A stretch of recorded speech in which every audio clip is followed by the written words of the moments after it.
friendship that'll never ever end.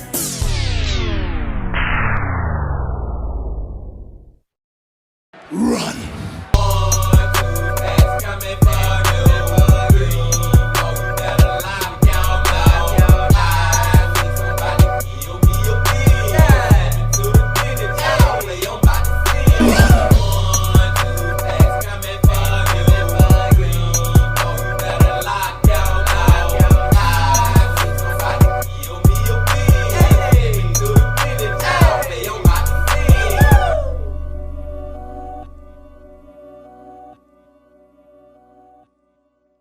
It's a beautiful day in the neighborhood. Reaction Minio 366. That in that neighborhood. My brothers and sisters, we are here on a Saturday, y'all. And y'all know I usually don't even put out videos on Saturday. But I had to put one out today because a certain YouTuber dropped a video. And y'all know who I'm talking about. Y'all know that I'm talking about the man. Y'all know that I'm talking about the myth. Y'all know that I'm talking about the legend. MrBallen. MrBallen, y'all, on a Saturday. Hope y'all doing excelente out there today. And I'm glad that you came on back to the channel once again to fuck with the bean. In the title of the video, IRL Gone Girl. The FBI didn't believe the audio proof. Now, I think IRL stands for in real life, gone girl. So the FBI have audio proof of a girl like just vanishing, just ceasing to exist. You know what I'm saying? Just disappearing, just gone missing. Missing 411 type shit. You know what I'm saying? This is going to be crazy, y'all. This is going to be a crazy one, man. I'm just happy to get into a MrBallen video a day earlier than we usually do. But before we get into it, y'all know what y'all got to do. Get whatever you might need. Get what you need. We back to MrBallen a day early on a Saturday. Y'all got what y'all need, y'all ready to go? Then let's fucking go. At around 2 p.m. on March 23rd, 2015, a 911 call came in to the Vallejo, California Police Department from this man who sounded totally drunk or high on a drug or something, claiming that his girlfriend was missing and she had been kidnapped, but the story just didn't make any sense. When the officers got to this man's house, immediately they see this guy when he opens the door and he looks deranged and his house looks totally off and has this weird smell that's almost like a chemical smell. And then when they asked him, to give them some information, what's going on here? Where's your girlfriend? He would launch into this bizarre story about men wearing wetsuits with lasers on their hands. And so police are like, what is this? But the police would follow up and actually launch an investigation because this guy's girlfriend really was missing, and they would uncover a story that was even more bizarre and more weird than the 911 caller's story had been. But before we get into that story, if you're a fan of the strange, dark, and mysterious delivered in story format, then you've come to the right place because that's all we do, and we upload once a week. So if that's of interest to you, the next time the like button is out of town, go into their house and completely demolish their master bathroom and replace it with a used Summertime Music Festival porta potty. Also, please subscribe to our channel and turn on all notifications so you don't miss any of our weekly uploads. Okay, let's get into today's story.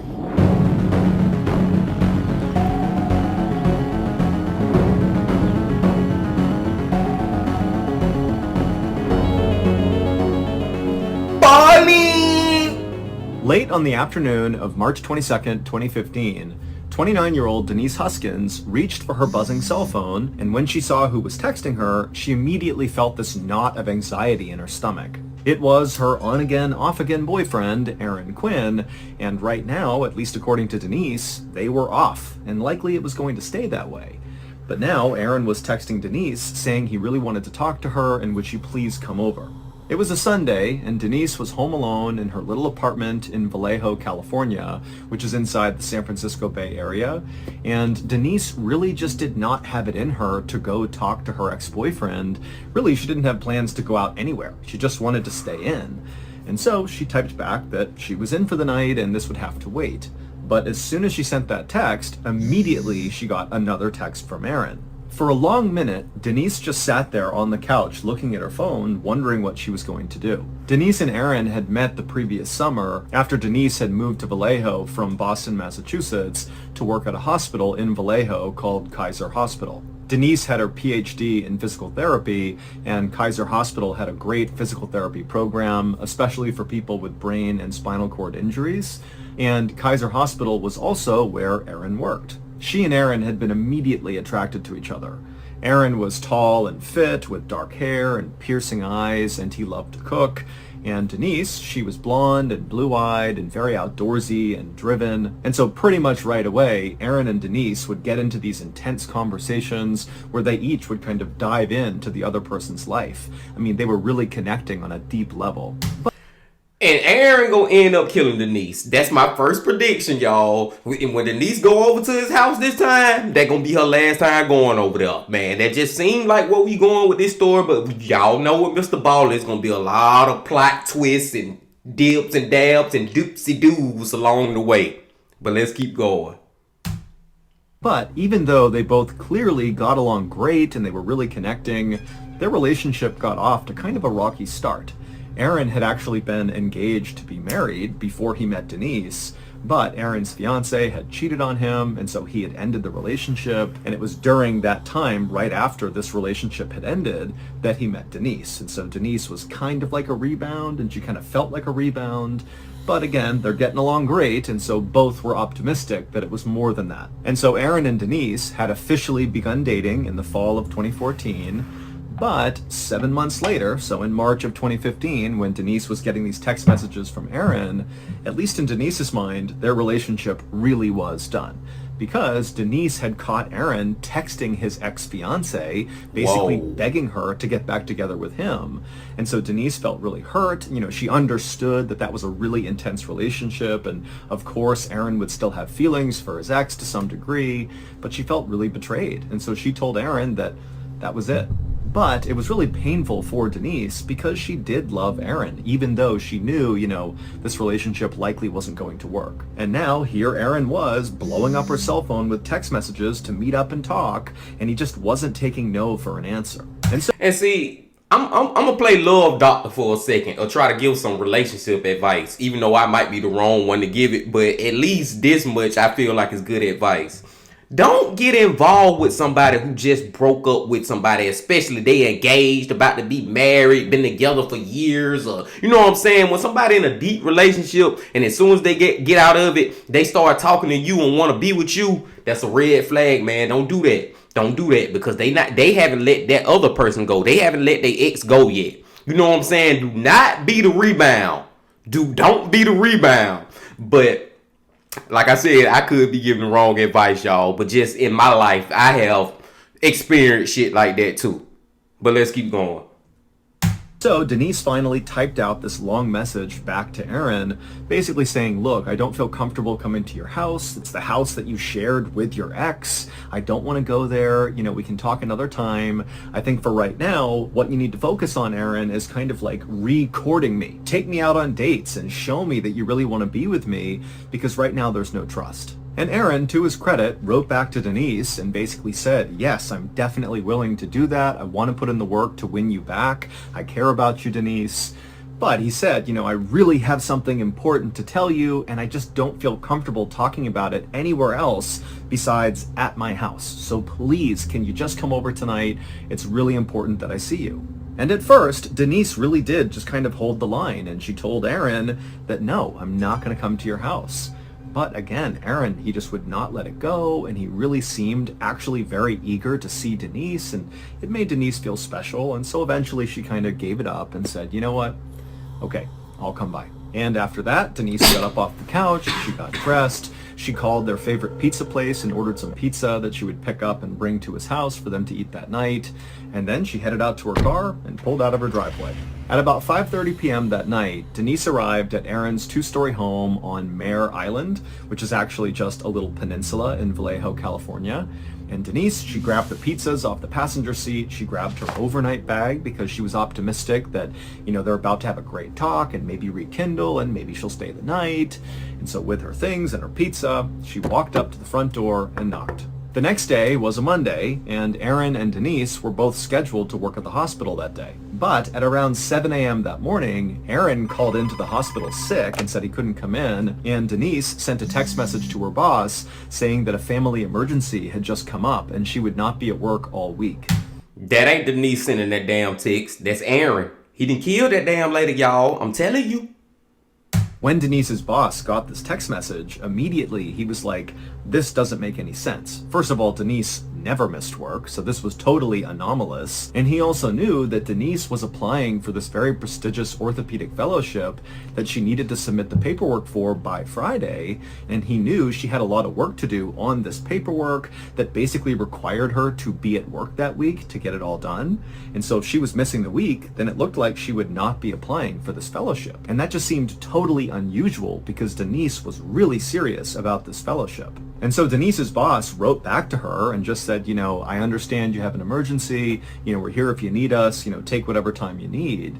And then a few hours later, her boss checked his phone again and he saw that she had not written him back. And so Denise's boss was like, wow, I guess, she really must be dealing with some serious family emergency that's keeping her from using her phone. About 7 hours later, at around 2 p.m. on this Monday, where Aaron and Denise have not shown up for work, there was a 911 call that came into the Vallejo Police Department. And the person making the 911 call was Aaron. And Aaron's voice was totally slurred, and then he told this very confusing story about some sort of kidnapping, and then he begged police for help. 2 police officers happened to be near Mare Island, where Aaron lived, and so within 2 minutes of this 911 call coming in, those 2 officers were knocking on Aaron's front door. And when Aaron let them inside, these officers noticed 3 things in quick succession. The first was Aaron was obviously drunk or high. He was under the influence of some substance. He just did not seem right. 2, there were at least a dozen empty beer bottles lining a back wall in the kitchen. And 3, the entire house reeked of cleaning chemicals. One of the officers immediately turned to Aaron and said, "Are you on drugs?" And Aaron would say, "Yes, I am on drugs, but these drugs were given to me by the kidnappers." The officers immediately exchanged confused glances, looked back at Aaron, and then just said, "Okay, well, we're going to take a look around." And so the officers wound up going upstairs, and as they went upstairs, that cleaning chemical smell got stronger and stronger, and they made their way into the master bedroom, and they saw the ground had obviously been recently vacuumed, and that cleaning smell was really strong in here. The sheets on the bed were all gone, except for the fitted sheet that sat over the mattress. And so the officers were about to leave the master bedroom and keep looking when one of the officers stopped and he noticed something on the bed, and he called the other officer over, and they walked over and they looked down, and sure enough, on the bed was about a quarter-sized drop of blood. The police officers left the master bedroom and they went back downstairs where Aaron was, and they walked up to him and said, "Okay, tell us again what happened with these kidnappers and what's going on here." And Aaron would launch into a totally bizarre story. Through slurred speech, Aaron would say 12 hours earlier, so around 3 in the morning that morning, so early Monday morning, Aaron said he was in his house with his girlfriend, Denise, when suddenly these men wearing wetsuits broke into the house, and they immediately tied up Aaron and Denise and then made them wear these goggles that had been all taped up, so once they were on your face, you couldn't see anything. Aaron would tell the police that the intruders, in addition to wearing wetsuits, they also were carrying guns, tasers, also laser pointers, and also very high-powered flashlights. And so when they came in, there were all these lights and beams everywhere. I mean, it was totally chaotic. Aaron then explained to police that after he and Denise had been tied up and had these goggles on, the men in wetsuits came over to them and put headphones on each of them, and then they played this recording which had this weird soothing music, and then somebody narrating, telling Aaron and Denise that they were not in any danger, that this was just a robbery, and to stay calm and nothing would happen to them.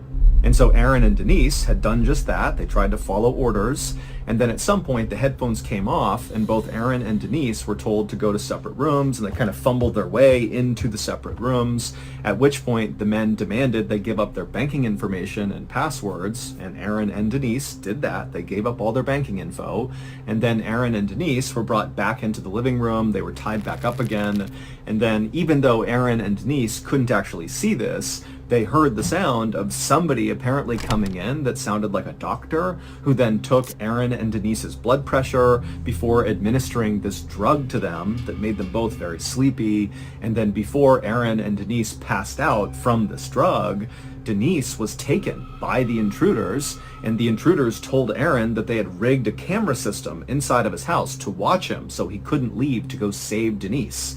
And so Aaron basically just stayed in the house until he fell asleep from this drug. And then when he woke up again and managed to get his restraints off, he saw that Denise really was gone. And so... Man, time out, MrBallen, time out. I can't listen to no more of my brothers and sisters without just saying this. This man, Aaron, is full of goddamn shit. This man's story is so elaborate. Like, this is the most made up story ever. This dude got doctors coming in and injecting them with some kind of sleepy drug and all this craziness. Men's in wet suits with flashlights and gadgets. But answer this question, Aaron. Answer this question right here. Why did you call in for work if all this shit didn't happen? Why you ain't call the police or tell your boss, hey man, somebody just came and took Aaron, that's why I can't come to work, she kidnapped that, yada yada yada yada. Why didn't you why you call in for work like you just sick? Why? Now it's different for Aaron because she sent the text message. Supposedly she sent the text message. Supposedly. It's different though. But you actually was on the phone talking to whoever at the hospital telling them you can't make it. So why you ain't telling them about all these damn men in wetsuits and goggles and headphones and all this craziness? Aaron is full of shit, my brothers and sisters. That's why.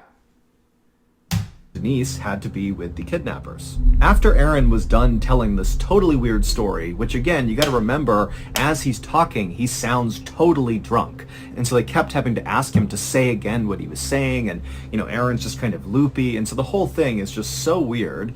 And so when Aaron was finally done telling the story, the two officers just stared at him in silence, and then the officers looked at each other, and without even saying anything, they both were thinking the same thing.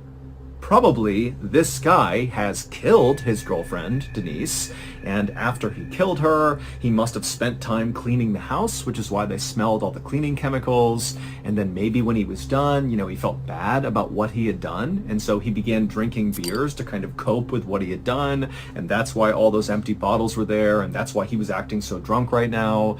And then at some point he had worked up the courage to call 911 and pretend that he didn't know where his girlfriend was and make up this whole alibi about these weird kidnappers that came in and did this stuff. But obviously it was just a ruse. This guy killed his girlfriend. That's what happened. And another thing real quick too, I forgot about this part. You know, I was talking about the part where when you called in for work, why you ain't tell what the hell was going on or what had happened. But I forgot about explain that little quarter-sized drop of blood on your bed sheets.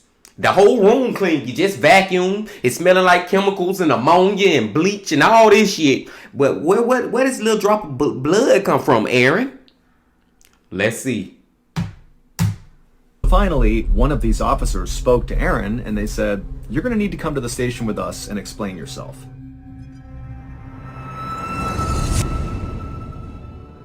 As much as I love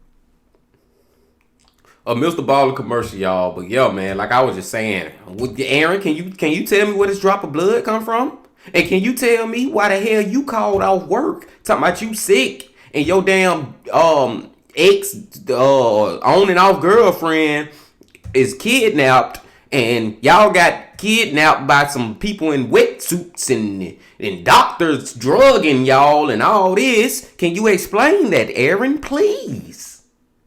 I still feel like it's finna be a crazy twist to this story, y'all. Like, it ain't that cut and dry, though. I already know it's not.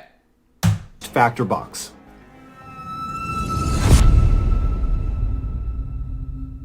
It didn't take long for the police in Vallejo to launch this massive search all over Mare Island to look for Denise. And at this point, they were kind of looking for a body because based on what was going on in Aaron's house and the story he told, it did seem like very likely she had been murdered and disposed of somewhere. And so they had dogs out and dive teams out in the water. They had hundreds of volunteers looking everywhere. And at the same time, Aaron was brought to the police station and they began going over every single detail of his story, trying to get more information about these kidnappers because as much as they didn't believe him, they did need to officially rule out that there was no kidnapping. And so they needed all the information about these kidnappers, who they were, what they looked like, what they sounded like, everything. And at the same time, police were talking to Aaron. Police also brought in Denise's roommate and they asked the roommate, do you know anything about Denise's relationship with Aaron? And the roommate would say, you know, those two have had a very troubled relationship. And the roommate would say that, you know, as far as they understood, Aaron and Denise were not a couple anymore. And so police would actually go over to Aaron in the police station and they would say, hey, you know, we have people saying that you and Denise, who you called your girlfriend, you know, you guys were not dating. You had broken up, you know, explain yourself. And Aaron would say, well, actually, you know, that's why Denise was coming over. Before all this kidnapping happened, she was coming over so we could reconcile. And we did. We had reconciled. We were back together when the kidnappers in wetsuits came inside the house. But the more police looked into Aaron's kidnapping story, the less it made sense. And it really didn't make sense to begin with. And so really, it just got weirder and weirder and weirder. Like, for one, Aaron said that he and Denise had been kind of forced to give up their banking information and their passwords, and they did that. They gave that up to the kidnappers.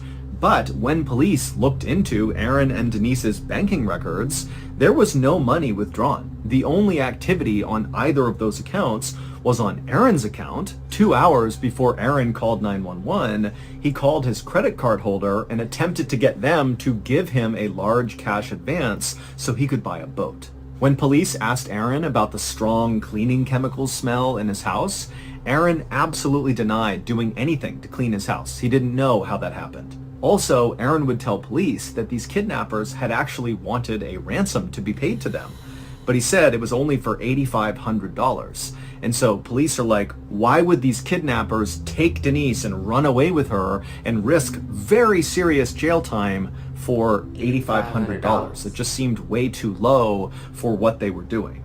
And then there was another weird detail that came out of interviewing Aaron at the police station. One of the police officers had noticed that Aaron's eyes were totally dilated, his pupils were huge, and for a little while, police had thought maybe that was because he was on some drug or something which can cause your pupils to dilate. But based on the weirdness of the story that Aaron was relaying to them, they actually began to suspect that Aaron was having a schizophrenic break. That is a symptom of a schizophrenic break. Schizophrenia is a very serious mental illness that often begins to appear in young adults, and Aaron was only 30 years old, so he's at the right age for this to happen. And while schizophrenia does not make people violent, it does make people very paranoid, and it also can cause hallucinations and mental disturbances. And so when police were looking at the details of Aaron's story about men in wetsuits breaking into his house and taking his blood pressure before stealing his girlfriend, but also cleaning his house at some point, that just seemed so weird and kind of crazy that it did seem to kind of line up with schizophrenia. Yeah. By 9 p.m. on March 23rd, so 7 hours after Aaron had called 911 to report Denise missing, the Vallejo police decided they needed to call in the FBI because this was just so weird, and we have this missing person who could have been kidnapped, or maybe they're dead or hurt or something. I mean, there was just so much going on with this case, they needed backup. And when the FBI arrived in Vallejo, the first thing they did is they took Aaron and they gave him a lie detector test, and he failed it completely. And after finding out he had failed it completely, he immediately lawyered up.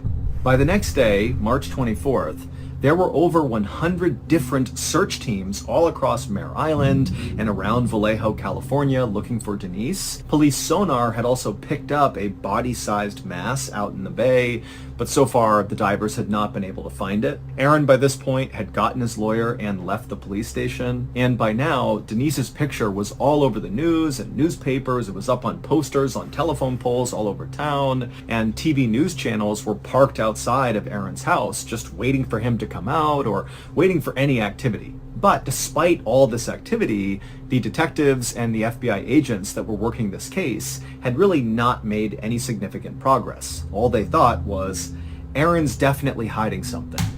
Now see, this where I'm sitting back now, my brothers and sisters. I'm sitting back now, and I'm pretty like, shit, I said, I'm like 99% sure that Aaron is the one who killed her. All that kidnapping story, whatever. I don't believe him. But I'm sitting back now because of all these massive searches for her. What did he do with her body? Where's her body at? That's where I think the twist gonna come in at. What in the freak did he, how did he get, what, where, how, when? That's the thing that I'm wondering right now. What did he do with her body? But then something changed. A little bit after noon on March 24th, a reporter for the San Francisco Chronicle, who was camped outside of Aaron's home, got a very weird email. The email was from the kidnappers, the wetsuit-wearing, blood pressure-taking kidnappers who broke into Aaron's home and took Denise. And in this email to the reporter, it said that Denise was fine, and there actually was a recording of Denise's voice reading that day's news, which confirmed that she was alive at least as recently as that morning. But there were two very suspicious things about this email. The first one was the recording of Denise's voice, the proof of life recording. Well, she did not sound in any way stressed. She sounded utterly calm, like she was reading the news, like it was completely no big deal. Earlier today, there was a plane crash in the Alps.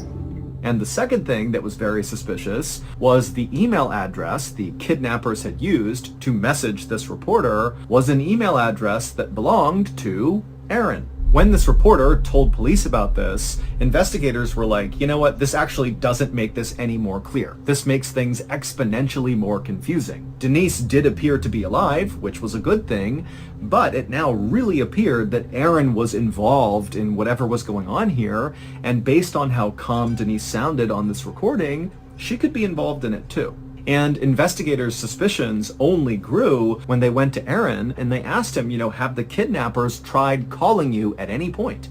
And Aaron would say, yes, they have. And he showed them his phone. Well, the police would... Just when you goddamn think that you done figured everything out. Man, here we go. Here we go. This is crazy as hell, y'all. I just thought this lady was dead. I just knew Denise was dead. I just knew Aaron had killed her. Now she recording her voice, talking about current news, and sounding all cool, calm, and collected. What in the is going on type of video, my brothers and sisters? I was wrong. Hey, y'all know I admit when I'm wrong. MrBallen got me, and I have no idea what's going on other than maybe Denise is in on faking her death. She trying to fake her death for some reason. I don't know. But let's go. Traced the phone calls that Aaron claimed had come into his cell phone from the kidnappers, and when they traced the kidnapper's number, they found it was connected to a burner phone. A burner phone is something that like drug dealers will use because it's totally anonymous. It's like a one-time use cell phone that you use temporarily, you have this number temporarily, and then when you're done with the phone, there's no history that you personally had that cell phone. But police were clever, and they figured out where this burner phone was actually purchased from, and it was purchased from a nearby Target, and they looked at the security footage of around the time when this burner phone, was purchased from this Target, and they saw the person who had bought it walk out of the store. And the person who had bought this burner phone was this white man who was tall and fit with dark hair, and it basically looked exactly like Aaron. And then, 2 days later, on March 25th, Denise herself walked up to her mother's home in Huntington Beach, California, which is roughly 400 miles south of Vallejo, California, where she went missing. And so Denise's mother was not home when Denise showed up on her doorstep, and so Denise wound up going to the next door neighbor and using their phone to call her father. And Denise's story that she would tell her dad was even more bizarre than Aaron's story.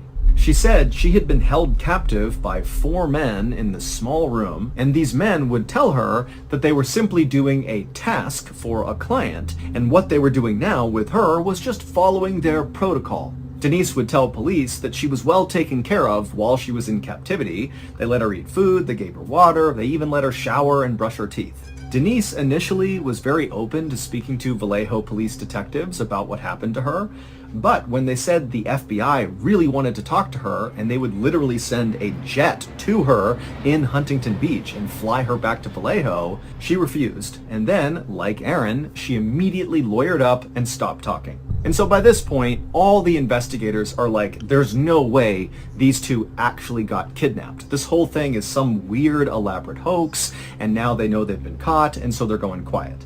And so that night that Denise was found, on March 25th, the Vallejo police held a press conference and told the public that they do not believe these two were ever kidnapped. They don't really know what happened, but at this point they are not pursuing kidnappers, and the public should not be worried about rogue kidnappers in the area. But after this press conference, the police couldn't help but think to themselves, why would these two people who are successful, they come from good families, they have loads of future prospects, I mean, their lives were good. Why would they stage this hoax? What do they stand to gain? It really just didn't make any sense. None of this shit makes sense at this point, MrBallen.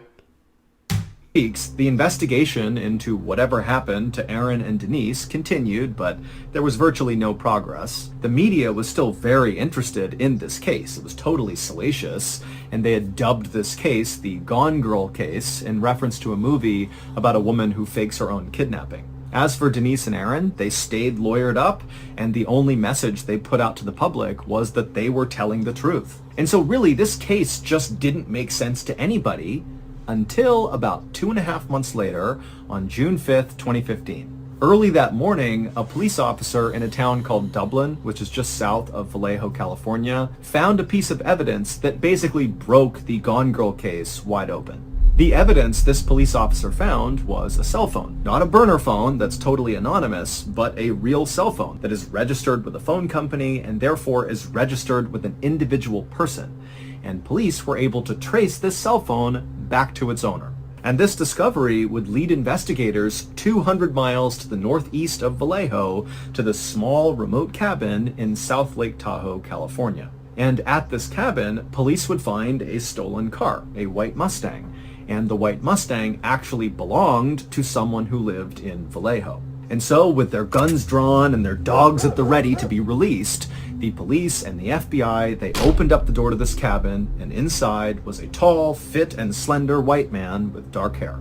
The cabin was a total mess, with discarded food and trash and piles of clothes everywhere, but none of that really stood out to the police. Instead, what stood out to them as they're yelling at this guy to stay where he is all around the cabin, all over the ground, kind of on top of all the trash and mess, were things like laser pointers and high-powered flashlights and zip ties and goggles, like swim goggles, with tape all across the front of them blocking out your view. The police had finally found one of the kidnappers. And while this kidnapper looked exactly like Aaron, he was a tall, fit, slender white man with dark hair, it wasn't Aaron. In fact, neither Aaron nor Denise had ever met this person, and this person, this kidnapper, had never met Denise or Aaron. There was absolutely no connection between them. This kidnapper's name was Matthew Muller, and he was a 38-year-old Harvard-trained lawyer and former Marine who had totally just crashed and burned out of his law practice and then took up this life of committing all these totally bizarre crimes. It would turn out the totally weird stories that Aaron and Denise had told police about what had happened to them was all true. The only thing they got wrong was there wasn't multiple people breaking into the house in wetsuits. It was only ever one person. It was Matthew Muller, the guy behind all this. And maybe just kind of in their panic and not knowing what's going on, Aaron and Denise had kind of thought, oh, there's multiple people here. But there wasn't. Man, I gotta take it back, y'all. I just gotta say I'm sorry to Aaron. Because if y'all rewind this video, I was blaming that man like a motherfucker. I was calling him full of shit and just, you know what I'm saying? Just blaming him, y'all. I gotta take it back. Oh my God.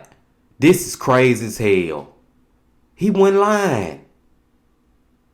Even though it looked like he was, like, it looked like it was him, like just clear as day. You are the father. You know what I'm saying? You are guilty. I take it back, Aaron. My fault, man. My fault, bro. It was just Matthew. Also, it would turn out Aaron and Denise were not the first people that Matthew had done this to. The reason that police officer in Dublin, California had found that cell phone, which broke the case wide open and led police to this cabin in South Lake Tahoe, was because on the night that officer found the cell phone, so June 5th, Matthew Muller had attacked another couple in the middle of the night in their home. But that couple had been able to fight Matthew Muller off, and Matthew had dropped his cell phone in their home before he fled. And so when this couple had reported this to police, that was how they got that cell phone. In terms of Muller's motivation for doing what he was doing, well, Muller was absolutely brilliant, like borderline genius, super smart guy, but he was extremely mentally unwell. He had severe psychosis, and he was also bipolar. And so basically he wasn't seeing reality for what it was. And at some point in one of his kind of psychotic fits, he had somehow came across Aaron and Denise and become absolutely obsessed with them. He began surveilling them non-stop with a drone for 3 weeks before he attacked them, learning their patterns and who they talked to and what they did. And in fact, Aaron, when he found out that was what Matthew was doing, watching him and Denise with a drone, Aaron would tell police, oh my goodness, I actually remember one night before the kidnapping looking up and seeing this glinting light in the sky, and he thought, that looks like a drone, why is it out here? But Aaron was a normal person and didn't suspect that somebody who was totally unhinged was spying on him with a drone, and so he had forgotten about it. And so after Muller had surveilled Aaron and Denise for 3 weeks using his drone, he was ready. And so in the middle of the night, he broke into Aaron's house wearing a wetsuit. He tied up Aaron and Denise, and he put those goggles on both of them so they couldn't see anything. And then he put on those headphones on both of them that played the soothing music and also had that narration where it was telling them, hey, you're going to be fine. This is a robbery. Just stay calm and do what you're told. But after these headphones went on both of them, Matthew would sexually assault Denise. Wow. And in fact, at least one other victim of Matthew Muller has come forward since his arrest to say that she too was sexually assaulted by Matt. And so after Matt had taken Denise and left Aaron's house with her, Aaron, he did fall asleep from the drug he was given from Matthew. And then when he woke up the next morning, he managed to get out of his restraints. And, he's still affected by the drug that was in his system. And he sees that Denise is gone. And so the first thing he does is, oh my God, I need to find a way to pay the ransom to this kidnapper. Because again, the kidnapper, Matthew, had said around Aaron that he wanted $8,500. And so Aaron thought he could get that money. And so he called his credit card company and asked for that cash advance for $8,500 to pay this ransom. But when they asked Aaron why he needed this money, he didn't want to give up that it was for a ransom because he didn't want the kidnapper to know that he had talked to authorities. He was worried about Denise. And so kind of in a panic, Aaron just told the credit card company that he was buying a boat, but really it was for the ransom. Also, Aaron was the one who called in to Kaiser Hospital for both him and Denise, saying they were missing work. He did this because Matthew at some point had instructed Aaron that he would have to do that or something would happen to Denise. And so again, he's just kind of following the instructions, hoping that he can get Denise back. As for the email... Wow, y'all. Like, all this stuff, all these details MrBallen telling us about now was making me go all against Aaron. And now MrBallen clearing it all up. And I just feel bad, man, that I was blaming Aaron, man. Like, real talk. My fault, Aaron. I know I done said it before, but my fault, Aaron, bro. You was innocent. That the San Francisco Chronicle reporter got that apparently was from the kidnappers but was sent from Aaron's email account. Well, that really was the kidnapper, Matthew Muller, sending this email to the reporter. He just used a special program to basically hijack Aaron's email address. And as for Denise sounding very calm in her proof of life recording that was attached to that email, well, the thought is Denise was very likely in shock at the time she was asked to record this, and so it sounded like she was relaxed, but really she wasn't. Also, just a random side note that I'm sure some of you will have questions about.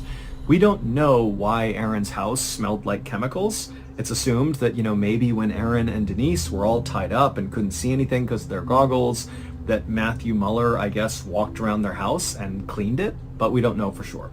Matthew Mueller is currently serving a 40-year sentence in prison for federal crimes, and just recently he was sentenced to an additional 31 years in prison for state crimes that were in connection to the kidnappings of Aaron and Denise. Aaron and Denise would go on to sue the city of Vallejo, California for basically mistreating them. You know, they had been telling the truth the whole time, but nobody took them seriously, and they would win $2.5 million. Aaron and Denise would go on to get married, they would have a baby, and they would write a book together about their experience, which is called Victim F, From Crime Victims to Suspects to Survivors. Wow. Just after 1:30 in the... Wow, my brothers and sisters, I gotta say it again, man. I feel so bad that I was blaming Aaron. And then I started looking suspect. Hey, if you know Among Us, Denise started looking suspect. You know what I'm saying? Like, bro, you look at Denise, you started to look sus. You done came back from the dead, and you ain't telling nobody what really happened. I was starting to think maybe she tried to fake her death and all that. But come to find out, my brothers and sisters, both of them are completely innocent, and it was a kidnapper. Now, Aaron said kidnappers. He said it was a whole bunch of dudes, or you know, but it was only one crazy motherfucker, Matthew. Now, another thing about Matthew just in general, it's just crazy that it's people out here like that. It's really people out here like that. It's very rare. It's a slim chance. It's a 0.00 something chance that a person like that'll be in your neighborhood. But it's a chance, my brothers and sisters. That's all I'm saying, man. This dude was crazy as hell. Following them, surveilling them, flying drones over their house and all this. And they weren't even his only victims. And he was in a wetsuit and flashlights and putting on goggles and headphones and drugging them up. Aaron went fucking lying. That shit crazy, my brothers and sisters. They deserve some money for that shit. They deserve them couple of $1 million they got, man. Because the government, the police, all of them was against them. Like, y'all lying, that's y'all. And I was right with them, y'all. Oh my God, MrBallen got me on this one, man. He really fucking got me on this one, my brothers and sisters. Damn. This is the first time MrBallen got me like this in a long time. Oh my God, man. But I did say, when I kept saying like Aaron killed her, and when I was like, it's not that cut and dry. We know it ain't that cut and dry. But when I was saying that, I'm saying it's gonna be some crazy twist. But at the end of the day, I still was thinking that he is the murderer, and he is not. Oh my God, my brothers and sisters. I digress, man. I'm gonna let y'all go. We have been here long enough. Y'all hit that like button. Y'all comment, subscribe, and come on back Monday. Because we finally gonna get to go to Jose Ortiz from Evil Intentions. But until then, my friends, love, peace, and happiness. Stay safe. Don't stop. Keep going. Yeah.